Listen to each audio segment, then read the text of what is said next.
Ako po, si Last Pogi. Ito po ang aking vlog. Nagbabalik ulit ako. Nag-vlog. At ito na po yung sitwasyon ko ngayon.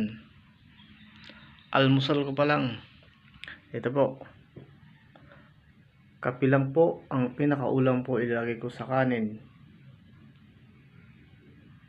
Naalala ko tuloy yung kapanahonan ng kabataan ko. Hirap ng buhay namin. Ganyan din. Minsan di kanin yung kinakain, kamuting kahoy, kamuti, whatever, palawan.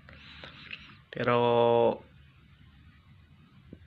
sa pagsisikap ng mga magulang ko, kahit papaano nakapag-aral naman kami.